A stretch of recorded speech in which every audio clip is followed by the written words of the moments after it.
आयुर्वेद ह्याची प्रॅक्टिस करते आणि आधी मी कॅम्पमध्ये होते 2006 पासून, मग 2013 पासून मी धायरीमध्ये आले. आणि एक मला आवर्जून सांगावं वाटतंय, आय थिंक हे तुमच्या आधी 2 संघ होते एकत्र काहीतरी, तेव्हा 2013ला जेव्हा मी जस्ट इकडे आले तेव्हा योगायोगाने अशी संधी आली, मला इथे मोफत आरोग्य तपासणीसाठी बोलवलं होतं आणि तिथून माझी सुरुवात चांगली झाली. म्हणजे तेव्हापासूनच ज्येष्ठांशी काहीतरी नातं जोडलं गेलेलं आहे. मग इथलं आपण शिबिर घेतलं, नंतर बरेच म्हणजे माझ्या आध्याच्यावर जे शिबिर असतात ते ज्येष्ठ नागरिकांसाठीच होतात. सेरेनिटीमध्ये घेतलं आपण, DSK विश्वमध्ये घेतलं, पुन्हा इथे घेतलं. तर ज्येष्ठांशी काहीतरी नातं आहेच आहे माझं आधीपासून. तर तुमच्या सगळ्यांचे आशीर्वाद घेऊन आपण आजचं सेशन सुरू करूया. सेशन म्हणण्यापेक्षा मला वाटतं आपण गप्पाच मारूया. तुमचे काही डाऊट्स असतात, बऱ्याचदा असं आजार आहे, आजाराविषयी कुणाला विचारायचं, काय विचारायचं हा प्रश्न असतो. तर तुम्हाला मध्ये कधीही मला आपले बोलता बोलता जरी थांबावं वाटलं, काही विचारावं वाटलं तरी विचारा. आपण छान गप्पा मारत मारतच सुरुवात करूया. तर इथे आधी मी एक प्रश्न विचारते, 60च्या वर असणारे किती आहेत? सिनियर सिटीजन म्हणजे 60च्या वरच, त्यांनी सगळ्यांनी हात वर करावा. सगळे तुम्ही नाही का? तरी पण बघा ते आतापासून जॉईन झालेले आहेत सगळ्या.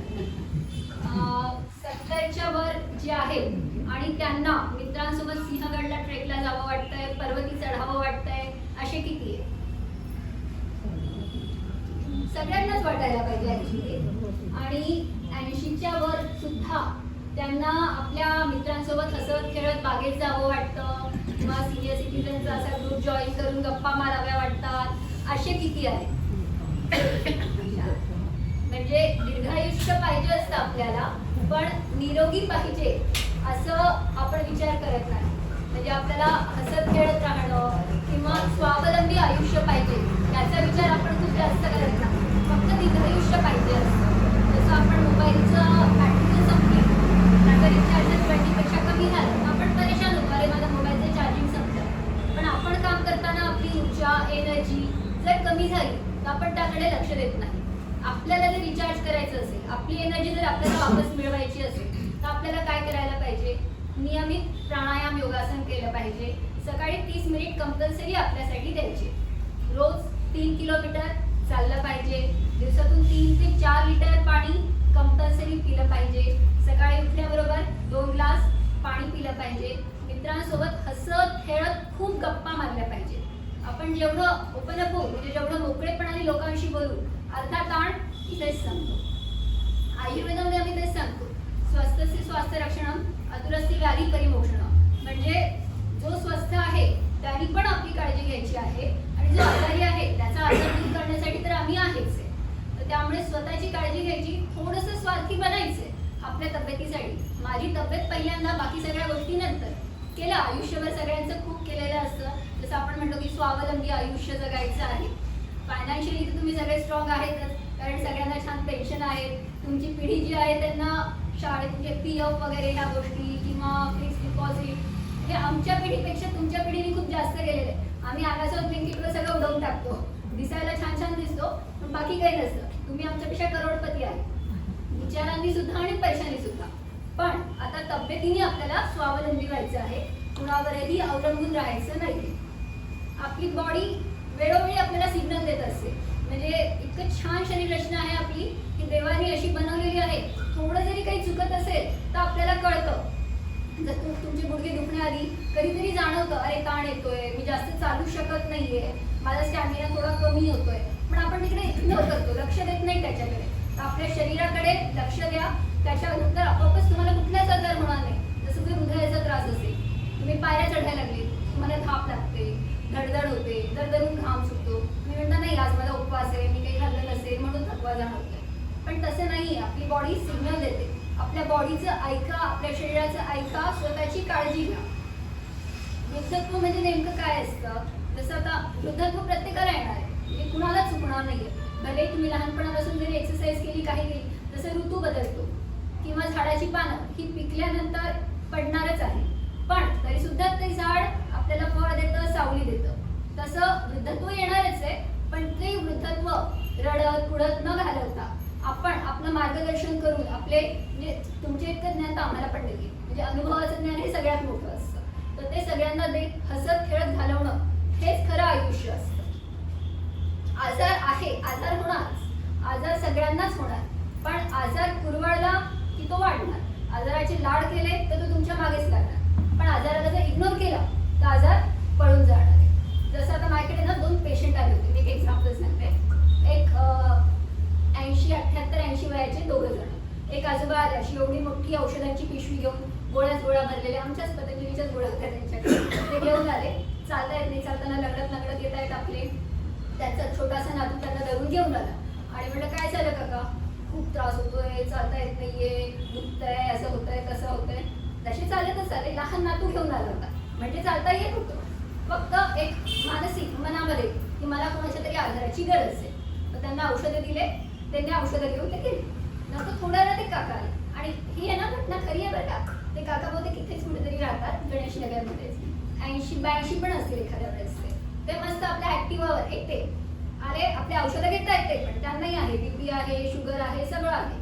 औषधं घेतात मस्तपैकी आले. हा मॅडम काय चाललं, म्हटलं काय काका किती वर्षाचे झाले. हा झालं आता जस्ट 80 क्रॉस केलेला आहे मी. म्हटलं मग त्रास काय नाही, तुमची औषधं घेतो एकदम मस्त आहे. कुत्रे वगैरे रस्त्यावर असतात, त्यांना अन्न खाद्य देऊन येतो. ह्या मुलीला म्हणजे आमच्या स्टाफला पण भेटते ते काका, सोमण काका, आमच्यासाठी फुलं घेऊन येतात. ते देवाला वाहण्यासाठी फुलं वगैरे. काही नाही मॅडम, मला मी एकदम फिट आहे, मला काही त्रास नाही. ऍक्च्युली सगळे आजार आहेत, पण ते त्या आजाराला मानत नाहीत, स्वतःची काळजी घेतात, खुश राहतात. आजार त्यांना नाही कुरवाळून ठेवले, आजार पळून गेले. त्यामुळे सगळं आपल्या मानण्यावर असतं. मी फिट आहे, मी सगळ्यात छान आहे, मला काही झालं नाही, हे आधी डोक्यात ठेवलं तर आजार कुठेच राहणार नाही. आता आपण काही आजारावर येऊया. हे तर खूप तत्वज्ञान होत जाईल, बोलून जाईल तुम्हाला. तर मग आता ह्या वयात होणारे सर्वांगीण आपण सांगितलेलं आहे ना. तर सर्वांगीण मध्ये मानसिक पण येणार आणि शारीरिक पण येणार. तर शारीरिक मध्ये सगळ्यात जास्त जाणवणारा आजार म्हणजे ऑस्टिओआर्थरायटिस, ऑस्टिओपोरोसिस आणि मणक्याचे आजार. मणका सगळ्यात महत्त्वाचा असतो. आपल्या बॉडीचं जे स्ट्रक्चर असतं ते पूर्ण म्हणजे मणक्यावरच अवलंबून असतं. तर मणका खराब झाला तर तुम्ही चालू शकणार नाही, तुम्हाला सायटिका म्हणजे पायाचा त्रास होऊन जाईल, पायामध्ये मुंग्या येतील. तर मणका चांगला असणं गरजेचं आहे. आता इथे बसलेले पण सगळे बघा, खुर्चीवर बसलो आपण, आरामशीर अशी टेकून बसलो. ही पद्धत एकदम चुकीची आहे. बसताना छोटीशी उशी पाहिजे जी तुमच्या बॅकला सपोर्ट म्हणून ठेवली पाहिजे. पायाखाली 90 डिग्रीमध्ये म्हणजे काटकोनामध्ये तुमचा पाय पाहिजे, पायाखाली स्टूल पाहिजे आणि मणका सरळ पाहिजे. ह्या वयामध्ये हाडांची झीज झालेलीच असते, थोडीफार सुरुवात झालेलीच असते. त्यामुळे तुमचा आहार त्या प्रमाणात घेतला गेला पाहिजे. 5 किलोपेक्षा जास्त वजन उचलायचं नाही, समोर वाकून फार काम करायचं नाही, नातवाला सांभाळावं लागतं. खाली बसा, खाली बसून सांभाळा, उचलू नका. उचललं मणक्यावर ताण पडेल. समोर वाकायचं नाही, 5 किलोपेक्षा जास्त वजन उचलायचं नाही. झोपताना नेहमी हार्ड बेड यूज करायचा, सॉफ्ट बेड नाही पाहिजे. म्हणजे कॉटनची गादी वापरतो, मऊ गादी वापरतो असं नाही पाहिजे. आपल्याला कडक पाहिजे. सरळ गादी काढून टाका, गादीवर काहीतरी गोधडी वगैरे टाका, त्याच्यावर झोपा. मणक्यासाठी ती सगळ्यात चांगली प्रोसिजर हे असते, पोझिशन असते. मानेखाली छोटी टॉवेलची घडी घ्यायची, उशी जाड नाही वापरायची. नाही मला सवय आहे, झोप येत नाही, सवय मोडू शकतो आपण, पण त्रास जर झाला तो आयुष्यभराचा. आणि थोडेसे व्यायाम असतात, मकरासन, कर्कटासन, भुजंगासन. तर आपल्याकडे दाखवायला नाहीये, आपण एकदा अभ्यास करू, त्याच्यासाठी वेगळं योगाचं सेशन घेऊया.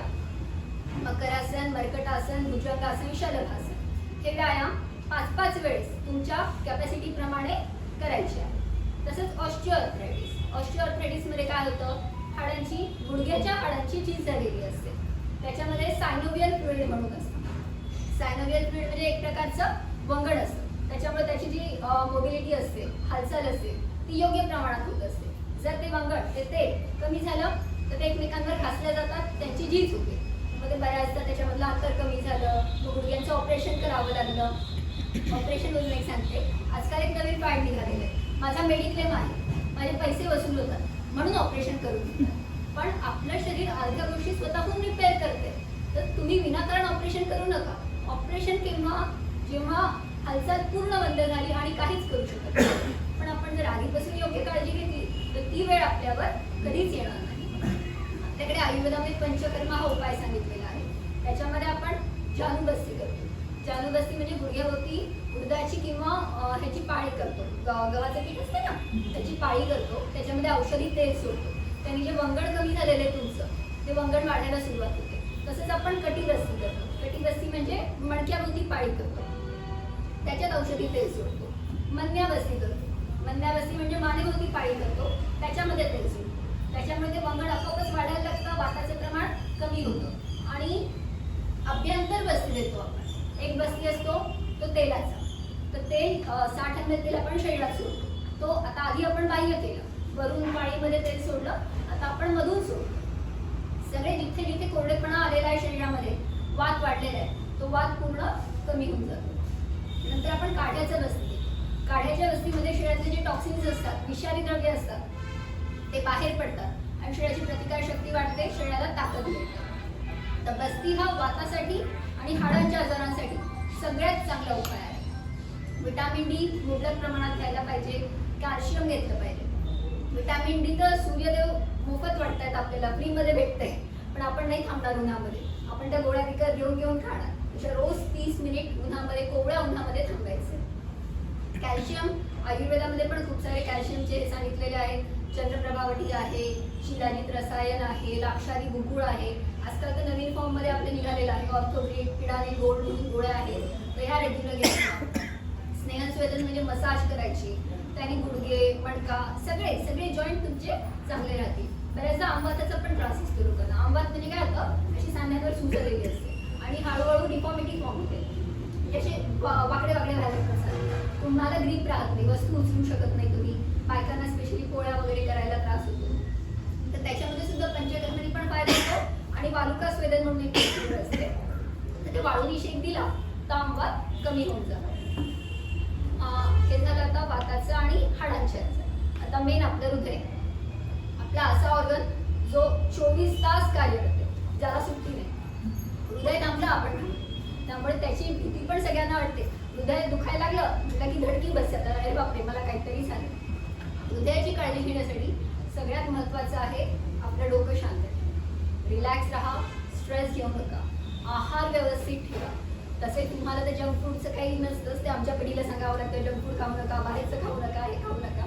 तुम्ही घरचाच आहार घेता, पण तरी पण डीप फ्राईड म्हणजे खूप तळलेलं वगैरे नाही खायचं. जरी म्हशीचं दूध चांगलं असेल तरी सुद्धा गाईचं दूध घ्या, ते सुद्धा 1 कप, त्याच्यापेक्षा जास्त ह्या वयामध्ये नाही घ्यायचं. रोज 3 किलोमीटर चालायचं. जर तुम्हाला हृदयाचा त्रास असेल तर चढावर नाही जायचं, हळूहळू 3 किलोमीटर चाला. दम लागला थांबून जा, फोर्सफुली मी गेलोच पाहिजे असं अट्टाहास नको. आपल्याकडे एक परम म्हणून पेशंट आहे, मुंबईवरून येतात दाखवण्यासाठी. त्यांनी जवळपास 10 वर्षापूर्वी अँजिओग्राफी केली होती. त्यांना ट्रिपल वेसल डिसीज म्हणजे तिन्ही आर्टरीजमध्ये ब्लॉकेजेस होते. त्यांना सांगितलं होतं की अँजिओप्लास्टी किंवा बायपास करावं लागेल. पण ते म्हणजे माझ्यावर पण विश्वास होता त्यांचा, म्हणजे आधीपासून दाखवतात म्हणून स्वामीजींवर पण विश्वास होता. त्यांनी आपली औषधं सुरू केली, पंचकर्म केलं. त्यांना आपण हृदयबस्ती केला. हृदयबस्ती काय असतो, हृदयाभोवती आपण पाळी करतो, त्याच्यामध्ये औषधी तेल सोडतो, त्याच्यासोबत मसाज करतो, स्टीम देतो आणि काही औषधं असतात, अर्जुन काढा वगैरे, तर तो आपण त्यांना दिला. आपली औषधं ते अजूनही घेत आहेत. 10 वर्ष झाले, काहीही झालेलं नाही. एक पण ब्लड थिनर ते घेत नाही. फक्त त्यांनी रूल काय पाळला, ते काय म्हणायचे, मॅडम मी चाललो ना मला दम लागतो. म्हटलं कशासाठी एवढे फास्ट चालताय तुम्ही? नाही बस जाईल ना म्हणून मी फास्ट चालतो. अरे एक बस गेली दुसरी येणार आहे ना, आयुष्य गेलं तर मिळणार आहे का? नाही. घाई करू नका, रिलॅक्स राहा, आपल्या तब्येतीची स्वतः काळजी घ्या, आहारावर कंट्रोल ठेवा, आहाराच्या वेळा पाळा. सकाळी बरोबर नाश्ता वगैरे असं काही करायची गरज नाही. आता आपण भरपूर वर्ष झालं खूप काही खाऊन झालेलं आहे. सकाळी 9 ते 10 पहिलं जेवण, संध्याकाळी 6 ते 7 म्हणजे सूर्य मावळण्याच्या आधी आपलं जेवण झालं पाहिजे. संध्याकाळी 6 ते 7 रात्रीचे जेवण. रात्री जेवण आणि झोप कमीत कमी 2 तासाचं अंतर.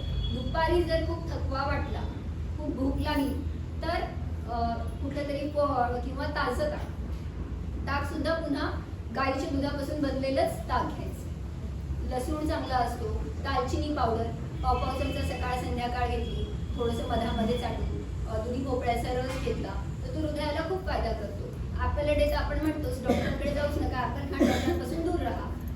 थोडासा सोपे घरगुती उपाय असतात, ते जर आपण रेग्युलर आधीपासूनच जर करायला लागलो, जशी आता 50शी झाली तुमची तेव्हापासूनच सुरू केले तर हृदयाचा त्रास वगैरे काहीच होणार नाही.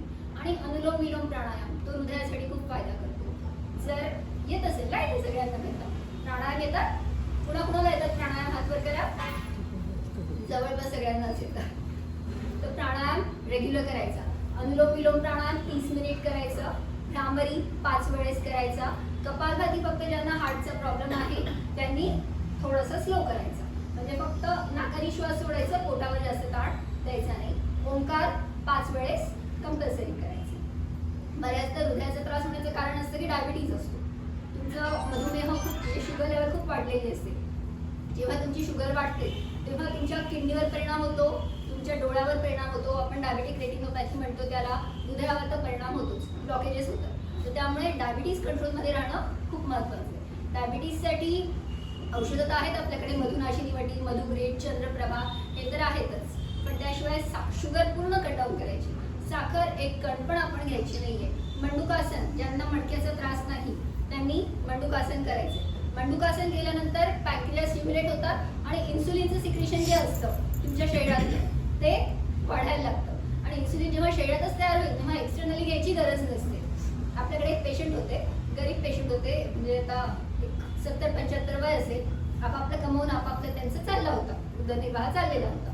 तर ते एके दिवशी माझ्याकडे त्यांचा रिपोर्ट घेऊन आले. जेवणाआधीची शुगर 400, जेवणानंतरची शुगर 600. जेवणाआधीची जी असते ती 110 पेक्षा कमी पाहिजे आणि जेवणानंतरची जी आहे ती तुमची 140 पेक्षा कमी पाहिजे. आणि HbA1c तर 13 वगैरे गेलेलं. असा पेशंट जर तुमचा आला तर तुम्हाला ICU मध्ये ऍडमिट करावं लागतं. ते म्हणे मला व्हायचं पण नाही, मी एकटाच राहतो, मला कुठे ऍडमिट व्हायचं नाहीये, तुम्हाला जी औषधं द्यायची ती द्या, तुमच्या औषधावर मी बघतो काय म्हणते. मी त्यांना आपली औषधं सुरू केली, थोडासा डाएट सांगितला त्यांना. 1-2 थोडे सुरुवातीला मी खूप जास्त वाढलं म्हणून बाहेरची पण 1-2 औषधं मीच लिहून दिली, कारण त्यांना कुठे जायचंच नव्हतं. त्यामुळे मी जाणारच नाही. त्यांना औषधं दिली, व्यायाम सांगितले, पथ्य सांगितले आणि 8 दिवसानंतर पुन्हा ती दाखवायला आले.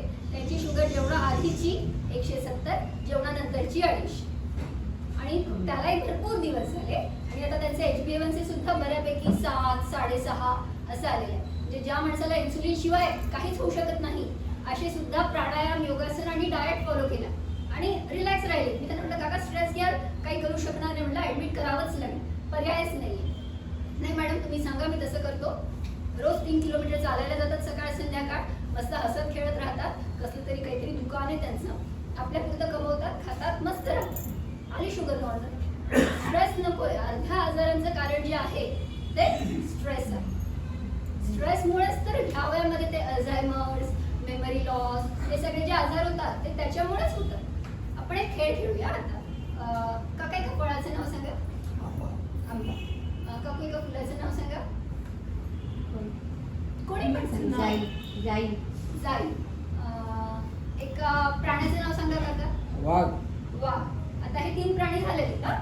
मी मध्ये कधी पण हा प्रश्न विचारेन तर उत्तर द्यायचं याचं, ठीक आहे? ज्याच्या लक्षात राहिलं ते बघू आपण, तो सगळ्यात हुशार. किंवा त्याला एक आमच्याकडून सूट देऊ काहीतरी, पंचकर्मावर 10% सूट. आपल्या मेंदूला आपल्याला ऍक्टिव्ह ठेवणं खूप गरजेचं असतं. मेंदू ऍक्टिव्ह राहिला हे अल्झायमर्स वगैरे जे आजार होतात, म्हणजे हळूहळू बऱ्याच ह्या वयामध्ये आपण बघतो घराचा रस्ता विसरतो. आणि मी आता एक वस्तू ठेवली होती, कुठे गेली? चष्मा डोक्यावरच असतो पण आपण शोधत फिरतो माझा चष्मा कुठे गेला, माझा चष्मा कुठे गेला. त्याच्यामुळे होतं हे का तर मेंदूकडून येणाऱ्या ज्या ऑर्डर्स आहेत आपल्याला त्या प्रॉपर येत नाही. आपला ताण खूप जास्त होतो, आपल्या डोक्यांमध्ये विचारांचा कलह झालेला असतो.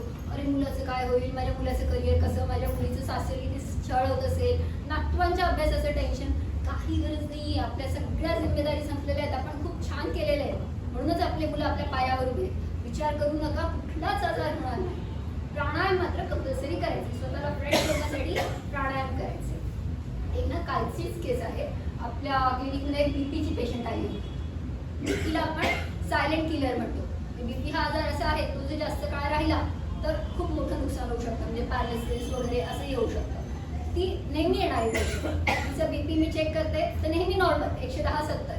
आणि काल त्या आल्या, मॅडम मला एक 4-5 दिवसापूर्वी खूप त्रास झाला, मला एकदम थरथरी सुटली, धडधड व्हायला लागलं. मग मी दवाखान्यात गेले, तर तिथे गेल्यानंतर माझा बीपी आला 180-110. बीपीचा तर त्रास नाहीये. त्यांना ICU मध्ये ऍडमिट केलं. त्यांच्या सगळ्या टॉप टू बॉटम सगळ्या तपासण्या केल्या, एका पण तपासणीमध्ये काहीच निघालं. म्हटलं मग त्या तिथून डिस्चार्ज झाल्यानंतर डिस्चार्ज समरी घेऊन माझ्याकडे आल्या. त्या डॉक्टरांनी पण त्यांना काय केलं, एक नॉमिनल बीपीची गोळी दिली होती, अगदी 2.5 स्टॅबलो गोळी असते ती गोळी दिली, बाकी सगळी झोपेची औषधं वगैरे दिली. मग नंतर त्यांना मी सांगितलं काकू आता ही औषधं घेतल्यावर कसं वाटतंय? मॅडम ह्यानी तर अजून घाबरल्यासारखं होतंय, सुस्त वाटतंय, सुधरत नाहीये, झोप आल्यासारखं होतंय, कारण काय होतं? म्हटलं काय झालं, ताण कसला होता? नाही मुलाची नोकरी गेली म्हणून विचार केला. अरे मुलगा आयटी मधल्या मुलांच्या नोकऱ्या बदलतच असतात, त्यांचं प्रोजेक्ट संपलं ते बदलतात, दुसरे घेतात. ह्याचा ताण घेऊन तुम्ही पैसे कमी पडतात म्हणून विचार करत बसला. दवाखान्यामध्ये 1 लाख रुपये गेले ना फुकटचे, निघालं तर काहीच नाही, वायाच गेले सगळे. त्यामुळे बिलकुल विचार करायचे नाही, आपण आपल्या तब्येतीची काळजी व्यवस्थित घ्यायची. बीपीसाठी मिठाचं प्रमाण कमी ठेवायचं, पापड लोणचे नाही खायचं. बीपीसाठी सुद्धा अनुलोम विलोम खूप फायदा करतो. 30 मिनिट जर सकाळ संध्याकाळ केला तर आपोआप बीपी नॉर्मल येतो. आपण जर आता जरी प्रयोग केला, बीपी भरपूर वाढलेला असेल, थोडे रिलॅक्स बसले, अनुलोम विलोम केला आणि भ्रामरी प्राणायाम केला तर बीपी बरोबर नॉर्मल आलेला असतो. आणि वॉकिंग सगळ्यात महत्त्वाचं आहे. 3 किलोमीटर चालायचंच. गुडघ्यांचा त्रास असेल नी कॅप घालून चालायचं, चढ टाळायचा, पण रोज चालणं चालू राहू द्यायचं. आणि बीपीसाठी पण पंचकर्मने खूप फरक पडतो. जर विरेचन केलं आपण, विरेचन काय असतं, आपण एक औषध प्यायला देतो, ते जसं पचेल त्याचा डोस वाढवतो, ते औषध सगळ्या शरीरात पसरतं, सगळ्या शरीरातली घाण ओढून पोटात आणतं आणि 4थ्या दिवशी जुलाब होतं. जुलाब झाल्यानंतर आपण 7 दिवस पथ्य देतो. हे डायबिटीजलाही फायदा करतं आणि बीपीलाही फायदा करतं. सगळे 7 दिवस पथ्य दिल्यानंतर ते टॉक्सिन सगळे निघून गेलेले असतात. जसं लहान बाळाची पचनशक्ती आपण हळूहळू थोडं थोडं अन्न देत वाढवतो, तसंच आपली सुद्धा पचनशक्ती तशीच सुधारते आणि बीपी शुगर दोन्ही मुळातून जातात. त्यामुळे पंचकर्म वर्षातून एकदा प्रत्येकाने केलंच पाहिजे. आणि स्पेशली वर्षा ऋतू हा सगळ्यात चांगला समजला जातो, कारण वाताचा प्रकोप झालेला असतो आणि ह्या वयामध्ये तो वात हा प्रत्येकालाच असतो. आजकाल तर प्रत्येकच वयामध्ये वाताचे प्रमाण वाढलेले आहे, कारण लाईफस्टाईलच खराब आहे, पण ह्या वयामध्ये वात हा सगळ्यांना असतो. नंतर मोतीबिंदू पण जवळपास सगळ्यांना ऑपरेशनही झालेलं असतं. कुणाकुणाचं झालेलं आहे? तरी बऱ्याच जणांचं नाही झालंय. हो ते पण 4-5च आहेत, बाकीच्यांचे नाही झाले. जे सगळे फिट म्हणायला पाहिजे. तर मोतीबिंदू होऊ नये म्हणून डोळ्यांचे व्यायाम करायचे. डोळे गोल फिरवायचे, मोठे गोल फिरवायचे, वर बघायचं, खाली बघायचं, इकडे बघायचं, इकडे बघायचं. डोळ्यासाठीचा प्रेशर पॉइंट असतो हा, इथे दाबायचा. दोन्ही हातांना अंगठ्याने दाबायचं, कमीत कमी 5 वेळेस. थंड पाण्याने दर 2 तासांनी डोळे धुवत राहायचे. त्रिफळा चूर्ण असतं ना आपलं, त्रिफळा चूर्ण प्रत्येकाच्या घरात असेल बहुतेक. त्रिफळा चूर्ण तर 1 चमचा त्रिफळा चूर्ण रात्री 1 कप पाण्यात भिजवायचं, सकाळी वस्त्रगाळ करायचं आणि आय कपमध्ये किंवा म्हशीमध्ये घेऊन त्यांनी डोळे धुवायचे. त्यांनी पण मोतीबिंदूला फरक पडतो. आणि त्याच्यासोबत थोडंसं आम्ल रसायन, कारण विटामिन सी गरजेचं असतं, थोडं आयर्न डिफिशियन्सी असते म्हणून सप्ताहामृत लोह, पोटॅशियम याचं कॉम्बिनेशन अर्धा चमचा सकाळ संध्याकाळ उपाशीपोटी गरम पाण्यातून घ्यायचं. रेग्युलर जर घेत गेलो तर आपण कितीतरी पेशंटची कॅटरॅक्टच्या सर्जरी सुद्धा अवॉइड केलेले आहेत. फक्त ज्या पेशंटला बिलकुलच दिसत नाही किंवा खूप जास्त त्रास होतो, ते इंट्राऑक्युलर प्रेशर वाढण्याचे चान्सेस असतात, म्हणजे काचबिंदू वगैरे होण्याची शक्यता असेल, अशा पेशंटमध्येच आपण म्हणतो की तुम्ही सर्जरी करा. नाही तर सर्जरी सुद्धा करावी लागत नाही. मोतीबिंदूला पण खूप चांगला फरक पडतो. सगळ्यात मोठा प्रॉब्लेम केस पांढरे होणे, केस गळणे हा सगळ्यांचाच होतो. वय वाढलं त्याचं मेन काय म्हणतो आपण त्याला साईन असते की केस पांढरे झाले की यांचं वय वाढलं. पण ते पण होण्यामागचं कारण असतं आपल्या शरीरामध्ये कॅल्शियम आणि आयर्नची डिफिशियन्सी झालेली असते, आपला आहार व्यवस्थित नसतो, आपली निद्रा पुरेशी नसते. झोप ही आपल्याला 6 ते 7 तास कमीत कमी पाहिजेच. त्याच्यामध्ये स्वप्न वगैरे काही नको, शांत झोप, जेवण व्यवस्थित आणि आयर्न कॅल्शियम भरपूर प्रमाणात शरीरात गेलं पाहिजे. त्याच्यामध्ये तुम्ही खजूर घेऊ शकता. काळे मनुका जे असतात ते रात्री पाण्यामध्ये भिजवून सकाळी ते पाणी प्यायचं आणि त्या मनुका खाऊन घ्यायच्या. त्याच्यासोबत तुम्ही बाकी आपली औषधं पण असतात बरीचशी. केसांसाठी आपलं विकेशकांत हेअर ऑइल म्हणून नवीन आलेलं आहे ॲक्च्युली, त्याच्यामध्ये जास्वंद अशी काही खूप सारी औषधं मिक्स केलेली आहेत, तर त्यांनी पण चांगला फरक पडतो. नखं जी असतात ती एकमेकांवर रब करायची. सोबत आरोग्यवर्धिनी म्हणून एक गोळी असते, ती लिव्हरसाठी पण चांगली असते, तिचं नावच आहे आरोग्यवर्धिनी. ती पूर्ण आरोग्याचंच आपली काळजी घेते. तर ती एक गोळी सकाळ दुपार संध्याकाळ 3 वेळेस जेवणानंतर घ्यायची. त्याने केसांना पण खूप छान फरक पडतो. बाकी तुम्हाला पण कोणते आजार विचारायचे असेल तर तुम्ही मध्ये मध्ये विचारू शकता का? मी माझ्याप्रमाणे काढलेले आहे. तुम्हाला काही विचारायचं असेल तर एनी टाइम विचारू शकता. सगळ्यात मेन ह्या यामुळे एक साधारण हा मोठा प्रॉब्लेम खूप जणांना असतो. रात्री 2-3दा उठावं लागतं. हे सांगणारच होते मी आता, त्याच्यावरच येत होते. Prostate enlargement. तर ह्या वयामध्ये प्रोस्टेट एनलार्जमेंट ही 50शी नंतरच, म्हणजे 60 नंतर असं नाहीये, 50शी नंतरच आजकाल पुरुषांमध्ये प्रोस्टेट एनलार्जमेंट असते. रात्री 2-3 वेळेस उठावं लागतं किंवा पूर्ण साफ झाली असं वाटत नाही, फ्लो पण कमी असतो. मग त्यामुळे म्हणजे पुढे चालून जर प्रोस्टेट वाढलेले असते त्यामुळे पुढे चालून त्याच्यातून कॅन्सर वगैरे असे आजार होण्याची पण शक्यता असते. तर त्यासाठी चंद्रप्रभावटी, मोक्षवादी गुगुळ, पुनर्नवादी मंडूक ह्या गोळ्या जर व्यवस्थित घेतल्या तुम्ही आणि व्यायाम जर रेग्युलर केले, मंडूकासन जर तुम्हाला वज्रासनात बसता येत असेल तर मंडूकासन, गोमुखासन, उत्तान पादासन आणि कपालभाती हे जर रेग्युलर केलं तर प्रोस्टेटला खूप छान फरक पडतो. प्रोस्टेटची सोनोग्राफी म्हणजे पोटाची सोनोग्राफी असते, त्याच्यामध्ये प्रोस्टेट करतं. 6 महिन्यातून एकदा कंपल्सरी करून घ्यायची. त्याच्यात पोस्ट वॉइड युरिन आणि प्री वॉइड युरिन आणि पोस्ट वॉइड युरिन असते. म्हणजे पहिली तुमची युरिन किती जमा झालेली होती आणि ती पूर्ण साफ होते का? जर ती पूर्ण साफ होत नसेल तर ते अलार्मिंग आहे, म्हणजे शरीरात काहीतरी नुकसान होते. मग त्या केसमध्ये तुम्हाला टोटल PSA म्हणून एक टेस्ट असते, प्रोस्टेट कॅन्सरची टेस्ट असते. तर ती जर तुम्ही टेस्ट केली तर मग लक्षात येईल की हे नुकसान करते. आपल्याकडे आत्ताच एक अंबळनेरवरून, जळगावच्या जवळ एक गाव आहे, तिथून एक प्रोस्टेट कॅन्सरचे पेशंट आले होते. तर त्यांना असाच त्रास होत होता, रात्री सारखं जावं लागायचं, थोडंसं ओटी पोटात पण दुखायचं त्यांना. तर मग म्हणून त्यांनी सगळ्या तपासणी केल्या. आजकाल तर पॅडच निघाले ना, जरा पेट स्कॅन करा, हे स्कॅन करा, ते स्कॅन करा. तर त्याच्यामध्ये त्यांना असं सापडलं प्रायमरी स्टेजचं प्रोस्टेट कॅन्सर आहे. त्यांचं टोटल PSA जे असतं, नॉर्मल टोटल PSA 4 पेक्षा कमी असतं, पण त्यांचं PSA गेलेलं होतं 29 वर, म्हणजे कॅन्सर कन्फर्म. बायोप्सी पण केली, बायोप्सीमध्ये पण निघालं की हा प्रायमरी स्टेजचा कॅन्सर आहे. मग त्यांना आपण आपली औषधं सुरू केली, म्हणजे त्यांना ऑपरेशन करायचं नव्हतं आणि त्यांना माझा रेफरन्स दिला होता म्हणून मग ते आले होते. तर मग आपण त्यांना औषधं सुरू केली. महिन्यानंतर एकदा फॉसेफोसाईड, कारण कसं असतं, कुठली पण गाठ असेल, कॅन्सरची जर गाठ असेल, आपण त्याला छेडलं की ती वाढण्याची शक्यता असते. मग आपल्याला तिला सारखं मॉनिटर करावं लागतं, बघत राहावं लागतं की ती वाढते का किंवा तिचं काही दुसरं नुकसान करतंय का शरीराला. म्हणून आपण 1 महिन्यानंतर त्यांची